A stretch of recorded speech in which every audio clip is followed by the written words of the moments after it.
ज्ञान book channel में आपका स्वागत है। आज हम एक कहानी सुनाने जा रही हूँ जिसको सुनने के लिए आप हमारे चैनल को लाइक, शेयर और सब्सक्राइब करके नए हो तो बेल आइकन दबा दीजिए तो आपको नया वीडियो का नोटिफिकेशन मिलता रहेगा। तो सुनिए। एक जंगल में साध नामक मुनि रहते थे। उन्होंने तप करके बहुत सी विद्या हासिल की। एक दिन ध्यान लगाने के बाद जब उनकी आंखें खुली तो उनके हाथ में आसमान से एक गिलहरी आ गिरी। वह गिलहरी खून से लथपथ थी क्योंकि वो चील के पंजों से छूटकर मुनि के हाथ में आ गिरी थी। गिलहरी मौत के डर से कांप रही थी। मुनि को उसके ऊपर दया आ गई। उन्होंने सोचा क्यों न इसे अपनी विद्या से अपनी बेटी बना लूं। मेरी पत्नी कब से संतान प्राप्ति की चाह रख रही है, लेकिन उसके भाग्य में संतान है ही नहीं। अब यह बात बताकर उसे दुखी करने की जगह कुछ साल इस गिलहरी को ही बेटी बनाकर उसे सौंप देता हूँ। इतना सोचते ही मुनि ने एक मंत्र पढ़कर गिलहरी को एक छोटी सी बच्ची बना दिया। वो उस गिलहरी को बच्ची बनाने के बाद गोद में उठाकर अपनी पत्नी के पास लेकर आए। उन्होंने कहा, लो अब इसे अपनी बेटी मानकर ही पालना। सोच लो, भगवान ने तुम्हारी सुन ली है। मुनि की पत्नी छोटी बच्ची देखकर खुश हो गई। अब गिलहरी से बच्ची बनी लड़की मुनि के घर में बड़े लाड़ प्यार से पलने लगी। मुनि की पत्नी ने कुछ दिनों के बाद बच्ची का नाम वेदांता रखा। मुनि और मुनि की पत्नी दोनों ने बड़े प्यार से वेदांता को पाला। मुनि को बहुत खुशी थी कि उसकी पत्नी को अपनी ममता लुटाने के लिए एक बेटी मिल गई। कुछ समय के बाद उसकी परवरिश में मुनि भूल ही गए कि वो एक गिलहरी है। वेदांता को मुनि ने अच्छी पढ़ाई लिखाई करवाई। देखते ही देखते वेदांता 16 साल की हो गई। अब मुनि की पत्नी को अपनी सुंदर बेटी की शादी करवाने की चिंता होने लगी। उन्होंने यह बात मुनि से की। अपनी बेटी की तरफ देखते हुए मुनि को भी लगा कि इसका अब विवाह हो जाना चाहिए। मुनि ने अपनी पत्नी से कहा कि तुम चिंता मत करो, मैं इसके लिए योग्य वर ढूंढ लूंगा।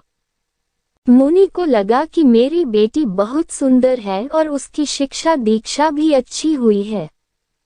इसलिए उन्होंने अपनी सिद्धि से सूर्य देव को पुकारा।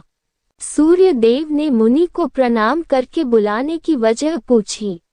तब मुनि ने कहा, मेरी बेटी विवाह के योग्य हो गई है।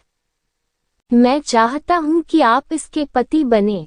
सूर्य देव ने कहा, आप एक बार अपनी पुत्री से पूछ लीजिए। अगर उसे मंजूर है तो मेरी तरफ से भी हाँ है। तब वेदांता बोली, पिताजी, यह बहुत गर्म है। मैं इनके पास नहीं जा पाऊंगी और न ही इन्हें देख पाऊंगी। मुनि ने वेदांता से कहा, कोई बात नहीं, हम दूसरा वर देख लेंगे। तभी सूर्य देव ने कहा, हे मुनिवर, मुझसे श्रेष्ठ बादल है, आप उनसे बात कीजिए। वह मेरे प्रकाश को भी ढक देते हैं। मुनि ने अब बादल को याद किया। बादल गरजते हुए मुनि के पास पहुंचे और उन्हें नमस्कार किया। इस बार मुनि ने सीधे वेदांता से पूछा, क्या तुम्हें यह वर पसंद है? वेदांता ने जवाब दिया, पिताजी, मेरा रंग गोरा है और इनका काला।